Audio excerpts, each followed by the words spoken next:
Welcome to Facebook Live. I'm Dr. Mark Faust, Superintendent of Northwest ISD. Tonight we'll be discussing our current bond proposal, and I'm joined by Tim McClure, our Assistant Superintendent for Facilities, who will discuss each proposition on the bond. We also have our Coordinator for Public Affairs, Angela Scott, and Anthony Tozzi, our Executive Director of Communications, who are both reading through your comments and questions throughout tonight's discussion. Before we delve into the bond, I'd like to talk a little bit about some recent student accomplishments in our district, and we've had several of those in the past few months. In February, the Northwest High School Girls Wrestling Program earned the first UIL Team State Championship in school history. This was not only the first school team UIL championship, but it's also the first wrestling team UIL State Championship in district history. From our Creative Media Production Academy, which is, by the way, running tonight's Facebook Live for us, students recently returned from California where they placed 4th in the nation in the Student Television Network's Broadcast Excellence Competition. From Byron Nelson's Texas Association of Future Educators program, 13 of our students advanced to their national competition that will take place in July. And from Eaton, our Business Academy, 27 students have advanced to the VEI National Competition that will take place in New York City next month. That's a lot of CTE accomplishments, but would you believe that so far this school year, nearly 2,200 industry certifications have been earned by our students as they prepare for college or for the workforce. These are just a few of the recent accolades of our students, and we expect there are many more great things to come throughout the remainder of this school year. Now, let's transition to the growth of our district and the upcoming bond election. I've had the opportunity to tour several of the schools currently under construction in our district that voters approved in the 2021 bond. 5 of these schools are opening in August. Can you believe 5 new schools opening in August? And that makes up the bulk of the 2021 bond projects. With that wrapping up, I'll hand it over to Tim McClure to discuss our current bond proposal and what that means for new schools and other projects. Let's talk about what the board did on February 13th. They called a bond election for $1.995 billion for Saturday, May 6th. This bond is going to be presented in 3 different propositions. We're going to get into those 3 propositions in just a little bit, but first I want to get into what the questions are that we hear the most when we talk about the board calling a bond election. So the first one is why? Why did the board call a bond election? And really for us, that's growth. We continue to grow. I know we restarted here, but Dr. Faust was talking about those 5 schools that are opening this summer. That's a direct effect of our growth and us keeping up with the growth. So 4 elementary schools, a middle school, all under construction that will be opening this next school year. You can see here on the chart, this is where things get a little bit interesting. So this is our elementary schools at the bottom. We'll look at Haslett here. So the gray line is actually the area of showing their capacity of that school. If I look at the red line, that's where their current enrollment is. So you can see it's currently over that capacity right now. And then if I look at the black line, that's their 10-year projected enrollment. So you can see we got 1, 2, 3, 4, 5, 6, 7, 8, about 8 schools there that their 10-year projection enrollment is going to go well beyond their capacity, some of those doubling the capacity. So that shows you the growth in those areas that are projected. If we move on to the middle schools, same thing. You see we got 4 middle schools there that are showing that capacity continue to grow over those 10 years. Medlin and Tidwell seem to be pretty much in a sweet spot. The growth around them is kind of where we needed to be or where we expected to be for the next 10 years. The other schools, you can see that black line going way above their enrollment and their ability to keep up. And then if we go to the high school, same story. Byron Nelson, again, being on kind of the east side of town of the district where things are pretty much kind of built out. Not a lot of residential homes going in on that part of our district. But Eaton and Northwest, they're going to continue to see those new build homes come in, and you can see that 10-year projection continue to grow for many years out. So there's the growth thing. Let's talk about what that means to us as far as the DFW Metroplex. We are the fastest growing school district in the Metroplex. Last year we closed about 3,500 new homes. We have more than right at 2,900, a little more than 2,900 vacant lots ready to build on. So those will be the next ones in inventory to sell. And then if you look out for our future lots, 38,000 future planned lots. And I want to make sure I'm clear on that. That's not a guess, that's not an estimate, that's the actual number of lots that have been platted and submitted to cities by the different cities all throughout our district and our counties, and have been submitted to those jurisdictions by developers. So those are hard numbers. Now, when that happens is what we watch. That's why we do demographic reports every quarter. So 4 times a year, we're keeping up with that. When we look at those demographic reports, we get compared to our other neighboring districts across DFW. This is the top 10 list. So you can see there we are at the top, Northwest ISD. You can see the annual starts. This list is based on the annual closings, so a number of homes being sold. So you can see there, 3,579 for us last year. You see Denton, Prosper right behind us and on down the list. Inventory, we're at 1,700. That's what's ready to sell right now. So we're a little light on the inventory compared to Denton and Prosper, but still at the top of the list. And then VDL, that's the next level of inventory. That's vacant developed lot. That means they haven't started building a house there yet, but the lot is ready to receive a house. So that will move into inventory. Those are the homes that will start getting worked on this year. And then there's those futures I talked about as well. So more families, more homes equals more families equals more schools, right? Those homes will produce somewhere in the range of 0.6 to even upwards of 0.9 or 1 kid a home. So that's the yield that we see out of some of those new home areas. So that creates about 1,000 students, somewhere between 800 and 1,200 students for us on average a year coming into the district, which means that's about a new elementary school year, or maybe even a new middle school every year, or maybe middle school every other year. When our long-range planning committee who worked, you see them in the picture there and some of the work they did to prepare the recommendation for the board to receive for this bond, when they worked on that, they planned this bond to accommodate a future 8,400 new students. So that was kind of their focus, is let's get enough schools built to handle the growth that's coming. And so that 8,400 K through 12 is the amount of students that we can receive if we're successful with this bond package. So after that question, then some people say, well, okay, well, explain to me exactly what is a bond election? What does this mean? So the easiest way to do this is let's compare it to your home mortgage. So just like you would go buy a house or go build a house, you're going to take out a mortgage to pay for that house. It's going to, depend on what you decide to do. It may be a 20-year, 25-year mortgage. District does a very similar thing.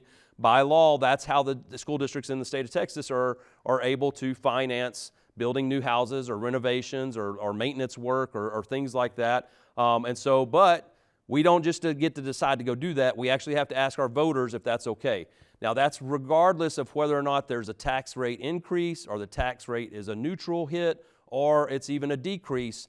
Doesn't matter. We still have to take that to you all, the voters, and say, hey, we need to do these bonds. You go to the polls and tell us if you're going to give us that opportunity to do it. So there's what what a bond election is. The next question is usually the one that's most important to people is, how will this affect my tax rate?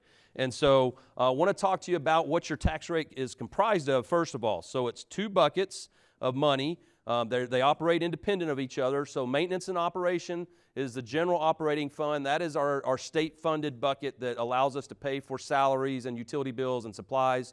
Just like at home, you would pay for your utilities and groceries and things like that, kind of your day-to-day, month-to-month expenses.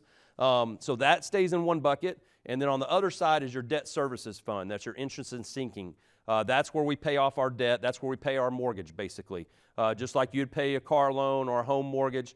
So that bucket is separate, and that is the bucket that you as voters determine whether or not we can move forward with. So currently we have a rate of 42 cents on the INS side and a little over 85 cents on the operating side. If this bond is successful, we're looking at a 1/10 of a penny increase for every $100 of valuation. So that INS side would go from 42 cents to 42.1.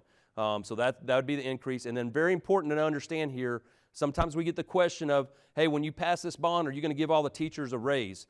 Unfortunately, we just can't do that because the law doesn't allow for it. You cannot take money out of the INS and move it over to the maintenance and operation budget to pay for salaries or pay for supplies. If it's INS, it has to go towards capital improvements, buying new capital products, building new buildings, those type of things. That's all listed in the bond that we're going to go through here. So there's a little bit about that. I want to tell you a little bit about our tax rate history and where we've been on a tax rate history. Lowest since 1993. So that's something that's really I mean, as a taxpayer myself, I'm happy about that. I'm glad we're the lowest rate in 30 years. You can see, I kind of just went back 15 years just to kind of give you an idea of what's been happening. In 2018, you see M&O from 18 to 19 went from $1.04 to 97. So there was a bill passed by the legislation that said that the state of Texas is now going to set the tax rate, the maintenance and operation tax rate for every school district in the state of Texas. So when that happened, the state has been compressing our tax rate. So we went from $1.04, 97, 91, 87, 85, you can see the compression that's happening there.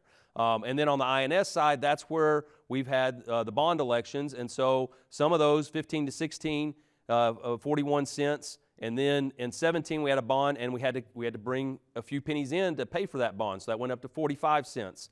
But then in 20, we were able to take 3 pennies off and go back down to 42 cents. And then in 21, we passed the bond and we're able to keep it at 42 cents. And then now I'm telling you, it's probably going to go to 42.1. So there'll be a tenth of a penny added onto that. So just want you to see how that works. Let me equate that to what a bill might look like. Let's walk through this real quick. So you see you've got your if we take a home value in 2017, $315,000, here's our tax rate. So again, you got your maintenance and operation, $1.04 back in 2017, $1.04. Our INS rate was $41.25 back in 2017, total tax rate of a little over $1.45. So for this value of home, you would have paid $4,575. As we move forward, you can see the valuation has gone up. Now, pay attention to this because this sometimes confuses some people. We're not responsible for your valuation going up. That's the county appraisal district. They come in and set your appraisal rate. And so that same home in 2017 and 2020, and we base this on 5% property valuation growth, and you and I both know that that's probably not realistic. I mean, mine's been about 10% every year. But conservatively, if it was about 5% growth, that same home in 2022 would have been $402,000. Then look at your M&O and INS and total tax rate. It actually went down, right? Went down to $1.27. So, but your tax bill, taxes paid to the district, actually went up. So that's a product of the taxable value of your home being increased by the county appraisal district. So understand how that works. So let's look at how this affects you. I want to go jump over here. I'm going to get on the website and show you a great tool that we have.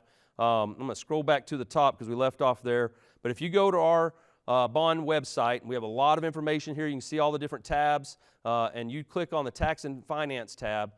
Go to bond, the NISDTXbond.org, click on that tax and finance tab. You're going to see that 1/10 of a penny. There's a lot of information there for you. I'm going to scroll past this just a second. You're going to see the 2 buckets so you can read through and understand how the tax rate works. We got some tax rate history down here, so a lot of tools for you on here. But this tool right here, understanding and calculating your impact, if you drag this value up to where your property value is, then it's going to show you what that annual increase is going to be for your property. So in our district, the average home value is around $450,000. So if we take $450,000, now I stopped at $411,000, but if we were at $450,000, we take that $40,000 off. That's your homestead exemption, so you don't get taxed on that $40,000. So that brings it down to $410,000 roughly. So you can see for a $450,000 valuation of property, your annual increase is going to be about $4.11. Again, if yours is more than that, you can drag that up. It'll calculate what that is. If it's less than that, you can bring that down. It'll calculate what that rate is. So a really good tool for us to use, or for you to use at your house to see exactly how that effect may affect you as we move forward. Okay, let's get into the proposed projects. There's 3 propositions. I mentioned that at the top of the deal here. Let me walk through these. So I told you 1.995. You will not see 1.995 anywhere on the ballot. It has to be separated out into 3 props by the state law. So the Prop A is the general prop, is what we normally refer to as the general prop. That's where our educational facilities, our new schools, our capital improvements, any renovation work, safety and security items. We're going to go through all those lists, but that's where everything goes. That's the big bucket, 1.672 on Prop A. Prop B is the home stadium, so $301 million. What the law says is any facility that has more than 1,000 seats, that is an athletic facility, that's not a gym. Gyms are exempt because they're kind of inside the school building. But a tennis court, a baseball, softball field, track facility, stadium, Anything that has more than 1,000 spectator seats, the law says you have to put that on a separate ballot together. So that's why you see those home stadium and field renovations. We'll go through everything that's in that Prop B, making up the $301 million. So you see that there. And then Prop C is the $21 million for technology devices. The state law also says that if you're doing a technology device that's your handheld device, right? We're 1-to-1 in the district, right? So the computer your student gets, the computers our staff uses, those laptops and devices have to be in a separate prop by state law. The infrastructure, the safety and security pieces of technology, the cybersecurity, the routing, the fiber networks, all that type of stuff, if it's infrastructure based, that can be in the Prop A. You'll see some of that. But if it's an actual device, that's going to be in Prop C. So let's jump into Prop A. Let's look at what's here. I'm not going to read everything on here. This is all on the website, but I'll hit some of the highlights and we'll certainly answer any questions that you want. I think what we'll do is when I finish Prop A, we'll pause and see what questions you have on Prop A, and then we'll move into B and C and put those together. So you can see on Prop A, we got a lot of schools, 12 schools there. There's a comprehensive high school. There's some new elementary schools, new middle school. Early childhood centers are going to be there. This is where we also would acquire our land for those schools, new buses to keep up. As if we're growing students, we got to grow the bus fleet, right? They kind of go hand in hand. Capital improvements. You see renovations to some of the support facilities. You see the West Operation Facility getting some renovations. We got some CTE renovations in that section. If we move on to the next slide, you'll see equity and evolving needs. So those of you who have kids in high school or had them in the high schools the last couple years, you know all of our high schools have been undergoing an addition. Byron Nelson kind of started it all. It grew from a 2,400 student capacity, a 5A campus, to a 6A campus. Eaton was next. We grew it to a 6A campus. We're currently working on Northwest High School to bring it up to a 6A capacity. That was all classroom focused, right? So these equity involving needs, that's bringing up those other spaces to 6A quality spaces. So your cafeterias, your gyms, your auditoriums, right now those things are overcrowded, and so this will bring those areas up to accommodate a 6A program. You see some turf and track replacements on there, some LED replacements, safety and security items. One thing I'll say is I'm really proud of this. Our district, and thanks to the voters, for probably about the last 5 bond programs, we have had safety and security items in there. And so we are really ahead of the curve when it comes to providing a safe and secure environment. We take that very serious. It is the ultimate top priority that we have as a district. We got to be safe and secure. So you see some additional safety and security items in there, and then that technology infrastructure. That kind of rounds out all those things. So look at these 12 schools. We'll go to the next slide. I want to show you where a couple of these are. We're going to have them bring up the map. So those of you who saw me at the attendance boundary, you know I love my maps. So we're going to go through the maps here. I'm going to show you where some of these campuses are. Now, we talked about it at the attendance boundary.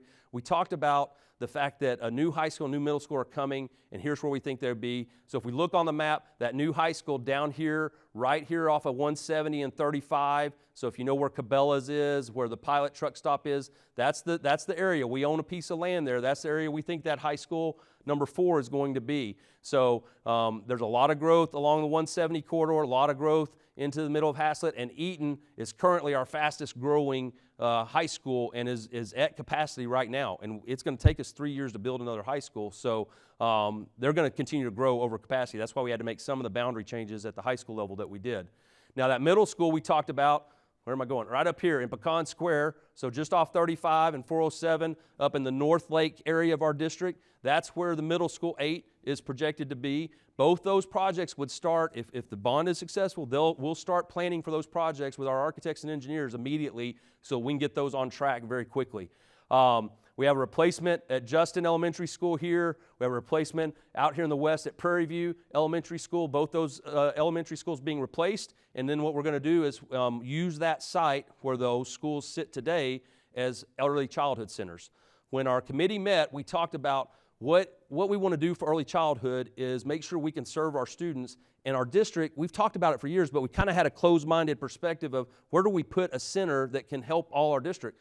Well, our committee kind of opened our eyes to that, said, well, build more than one, build 4, put one all over the district so we can serve the community. So that's what they recommended the board. Board said, sure. So one of those go back on the map real quick. One of those up in Justin, one over here in Prairie View. We are looking at an area right over here around Cox Elementary School in Roanoke to serve the east side, and then we're still trying to find a site down here in the south. So stay with us on that. More to come. We're constantly looking for pieces of land. We don't really have it designated yet in the south, but we're looking on that. The last one I wanted to point out to you is the next elementary school, Perrin. We just named it. Perrin Elementary School is going to be just here north of 114. That'll help relieve some of the overcrowding that we're going to see coming into Love Elementary School. So I do want to go to the website and just show you real quickly one more thing. So I'm going to jump back over here on the computer. If you go to where the projects page is, if you go to the home page and you see the bond proposal and it says read more about new schools, you can click there. I'm going to open this up real quick. Give me just a second. There we go. And you can scroll through those schools, and we have a map right there showing you where we anticipate those new schools are going to be. So even though I just pointed them out on the map, I wanted you to see where you could see those. Now, if we don't know yet, we've got it listed, to be determined, not sure yet. Okay? The other thing I want to show you is if you're at the home page and you go to the bond proposal, let's click over to it, and we get down to Prop A. We're going to learn about Prop A, and you see over here what's proposed for my school. If you click any of these tabs, like let's say elementary school, and we open elementary school, now you can click on your campus and see exactly what's proposed for your campus. So we talked about Justin Elementary. Let's click on Justin Elementary. You can see it pops open. It tells you a new campus is proposed for Justin Elementary. So it talks about what that new campus will be, and then it talks about the current Justin Elementary is to be converted to an early childhood center. So you can do that for every campus, high school, middle school, elementary school. So use that tool to go through and see where those where your projects are that are specific to you, see what's in the bond for those pieces. So that kind of rounds out Prop A. I think we have the early childhood slide there. Yep, I'd already talked about those locations. I want to point those out on the map. So I want to pause before we get into Prop B and C. We got Angela and Anthony over at the desk, so we're going to pause and see if they've got any questions that are coming in that we can answer. Thank you, Tim. We are still waiting on a few more questions to come in, but I do have one for you that we've heard recently. So you just shared with us the 3 propositions and the tax impact for this bond. Can you clarify that a little bit for us? Is the 1/10 of a penny increase just for Prop A, or is that for all 3 propositions? That's a good question, and we have had that question come up. So the 1/10 of a penny is for the entire amount, the 1.995.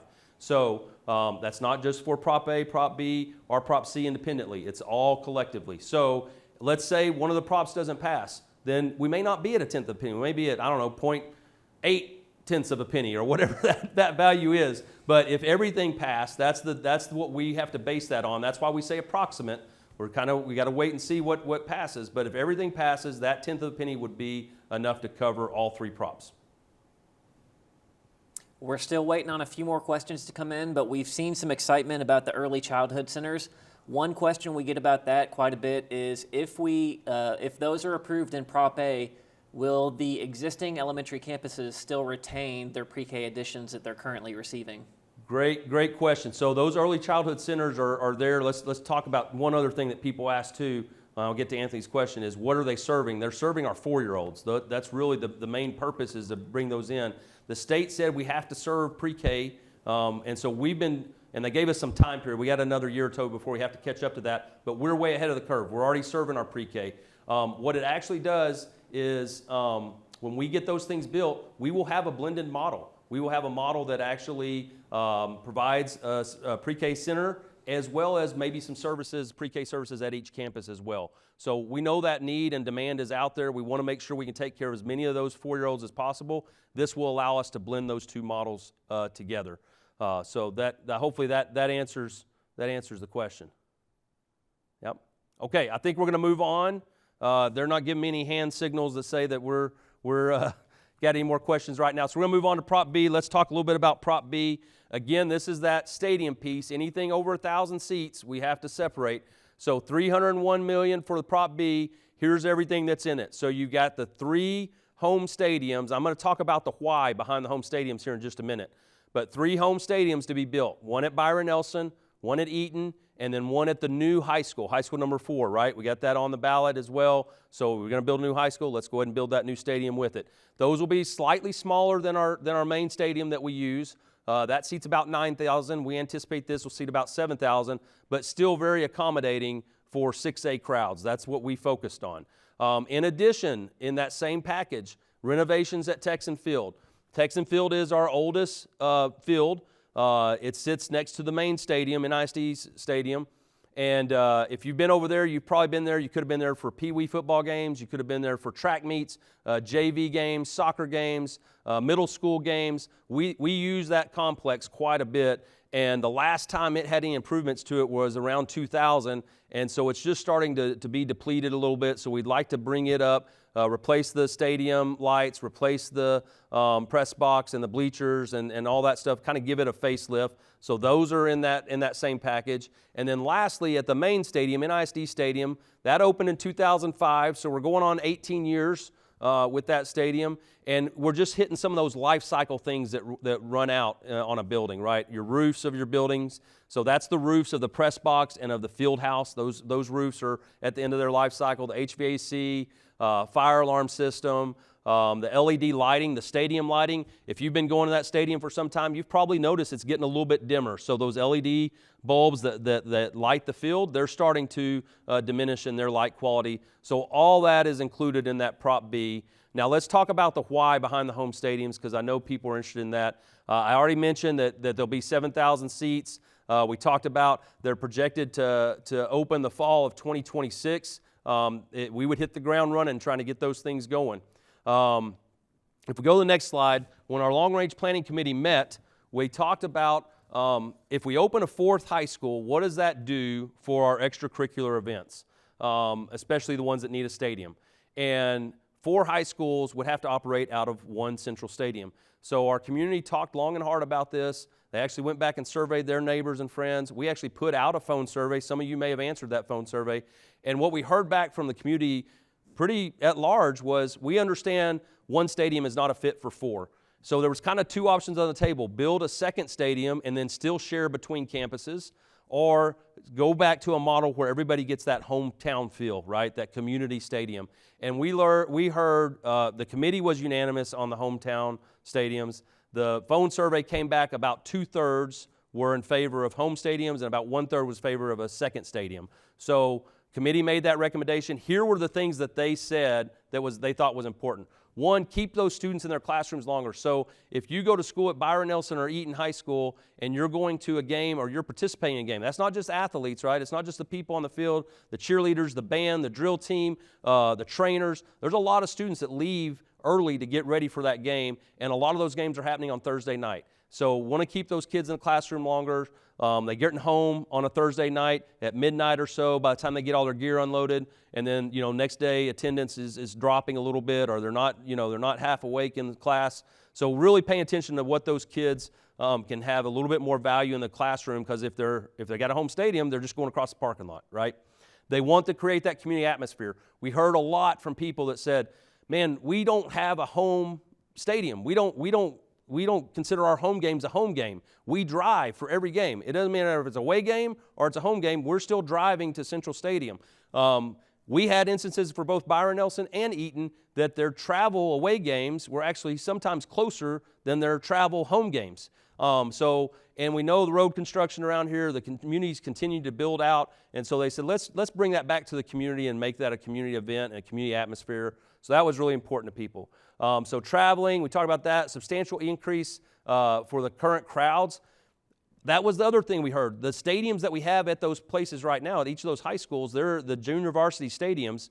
The track meets that are there, the soccer games that are happening, the JV games, the freshman games, all those events that happen out in that stadium are already overcrowded. We don't even have enough seats to seat for a 6A crowd at a JV or another event that's happening at that stadium. So this would take the place of that. We would basically supersize those stadiums that exist today. We may have to relocate them on the site, but we'd bring them up so everything that's happening today in those stadiums, those junior varsity stadiums, would continue to happen in the brand new stadium. And then you're just adding that Friday night game, and now you have the room for all the crowds. So a lot of information there for you. Wanted you to have the background on it because this is one that people are are interested in and talking about. So want to make sure you knew that. Let's move on to the next slide, which is the technology devices. And that one's pretty easy. I told you at the first, Prop C only allows for those handheld devices that go in for students and teachers. The one thing I like to point out on here so people don't get confused, at the beginning of this presentation, I talked to you about how we finance our bonds for 20 to 25 years. We don't do that for computers, right? Computers aren't going to last 25 years. And so our computers, we hope to get 5 to 6 years out of them.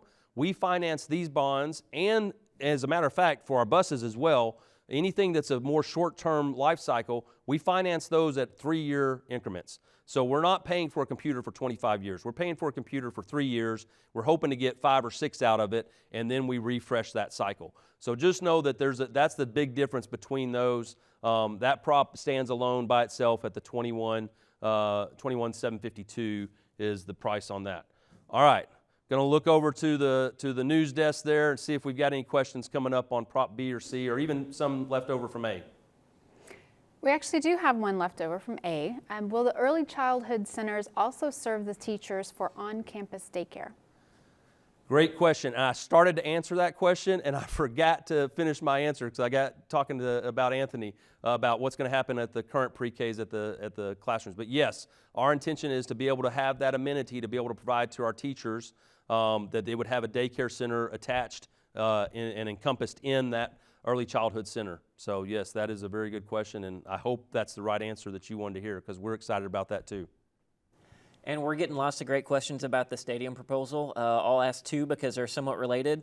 Do we have any concepts, plans, or drawings of the proposal, and when would it begin construction and open?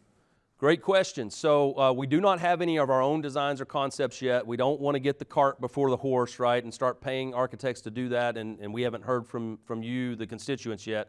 So we do not have that yet, but we likened it to some of the other stadiums we've seen around the area, like up in Denton. They just actually renovated one of their stadiums, actually did the same thing that we're proposing. They had a JV field. That was Denton Braswell Stadium. So if you've been to that one, you know what I'm talking about. That used to be a JV field, and then they came in, they built a stadium around it. We're looking at something like that. We want them to all have the same experience, even though they may not all be the same size. But we want the Jumbotron. We want to be able to provide those opportunities for those kids. We have this crew working this thing tonight, and the work they do. You saw Dr. Faust at the beginning, gave them accolades for their national 4th place in their awards. They do a great game on Friday nights. They learn a lot at those things, so we want to be able to replicate that at every home game. So it'll be very similar to what we have, but just not as big of a scale. And then construction timeline on those, yes, we would start the architects designing and working on those immediately so we can get that going. Obviously, when we go to do that, there's going to be some interruptions. So we've already talked in advance with our athletic department and say, hey, let's talk through when's the best time for us to interrupt. It's probably after football season, but there's going to be, we can't probably get it done between the end of football season and the start of the next season. So we're going to talk real carefully and make sure that we're doing everything we can to not interrupt our families and our students and those events that need to happen at that stadium when we're doing that construction. Okay, we're going to move on to, let's see what's next on my list here. Oh yeah, we're going to talk about the ballot language. So ballot language, I want to show you exactly what you're going to see when you walk in the polls, because again, remember I told you you're not going to see 1.995 anywhere. You're going to see on Prop A the issuance of 1.672193000. You can read the rest. Of bonds for school facilities and the purchase of land, buses, and vehicles. So that's everything that's in Prop A that we've talked to you. That's the big proposition. We've highlighted in red everything that changes from one prop to the next. So you get to Prop B, the issuance of 301,55,000, and then you see those stadiums that we talked about, the Byron Nelson Stadium, the Eaton Stadium, the new high school stadium, Texan Field, Northwest ISD Stadium, all those things wrapped into that 301 million. I don't want anybody walking away saying the district's going to build a $300 million stadium. That's not true. Sometimes people get confused. They see that number and they say, here's stadium, and they think it's one stadium, $300 million.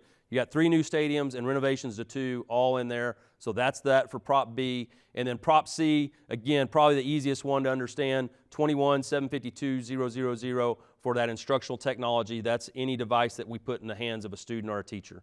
So there's how the props break down. One other very important thing you're going to see on the ballot is we have trustee elections. So our board elections, we have 3 places open that are coming open on this election cycle, place 5, 6, and 7. You can see the names listed here. This is actually how they, believe it or not, I don't know if you know this, they draw out of a hat basically to see whose name goes on the ballot. So we put them on here exactly as you're going to see them on the ballot. So you can see in place 5 the names, in place 6 the names, and in place 7 the names. And what we just say is, and I think Dr. Faust is going to give you some more encouragement at the end of this, but just please go and vote. Make sure you do your research. These are the people who are going to guide our district. We have a great board. We'll continue to have a great board. Do your research on the candidates and make sure you get to the polls and give your feedback through the voting process. So there's that. Now, who can vote? Well, anybody over the age of 18 can vote as long as they live in our district. And the deadline to register to vote, if you're not registered, if you moved here out of state or across the Metroplex, deadline to register is April 6th. We've got a slide here with a QR code, so you can hit that QR code or you can go to the website there. If you're just doing an address change, that's pretty simple. I think you can do that online. If you're registering to vote, a little bit different. But please register to vote. If you're not registered, deadline is April 6th. Want to make sure you know that. And then lastly, when and where is voting? So voting will start, early voting will start April 24th through May 2nd. The actual election day itself will be Saturday, May 6th. And then here's our counties. You know, believe it or not, some of you may, most of you should know this, but we're in 3 different counties. So depending on where you live, it's where you got to report to vote. So if you're in Denton County, Tarrant County, or Wise County, during early voting, you can go to any of those county election sites. You can't cross the county, but you can go to any county election site. Then on election day, if you wait till that Saturday, then if you're in Denton or Wise County, you have to go to your precinct. Tarrant still allows you to go to any of the county vote centers there for actual vote election day voting. Okay, last thing, I'm gonna pitch our bond website again. So just remember nisdtxbond.org. We have a page there that you can submit questions, a FAQ page. Lots of questions already there, so if you're looking for an answer to something, it may already be listed there. If you give us one we haven't seen yet, we'll answer it, put it on the page so other people can see it as well. I showed you the school locations, where to get to those, where to click on your school to see what's happening at your school, and then really important that calculate your tax impact. Great calculations there. I'm going to kick it, look at the news desk. Looks like we do have maybe 1 or 2 more questions. We'll answer those, and then we'll kick it over to Dr. Faust to close us out. Tim, you shared about the home stadium concept. When we think of stadiums, we often think of football. This question asks, would we be able to use our own home stadium for varsity soccer games? Yes, absolutely. That's exactly what we want to do. In fact, we want to use those stadiums however those campuses feel are the best way. But for all the sporting activities, outdoor sporting activities, you know, Byron Nelson right now, again, not a lot of people may know this, we only have a 7-lane track there.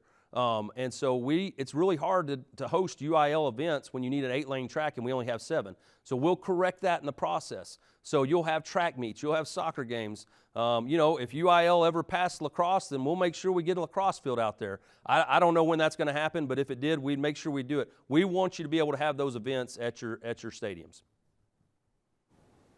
All right, I think we've got one final question. For those who are new to the district, they may not know the history of Texan Stadium, which is a stadium across from Northwest ISD Stadium. Could you talk a little bit about how we still use that stadium even today? Yes, absolutely. So Texan Stadium was, like I said, was built in 2005. It was designed really to hold multiple high schools, and that's what it's been doing. It's been serving that role. But today, we use it for all sorts of stuff. The band gets out there and practices in the summers. Currently, we actually rent it to the XFL. So we actually are getting some revenue generated off of renting that to the XFL. They have 2 teams practicing out there right now. We host competitions out there. We've done graduations there. We've done convocations there. So we use that not just for football games. We have host playoff games, whether that's football playoff games or soccer playoff games. We have hosted those at that stadium. So a lot of different activities that happen at the stadium. Okay, I think that's it from the question desk. Dr. Faust, I'll let you close us out.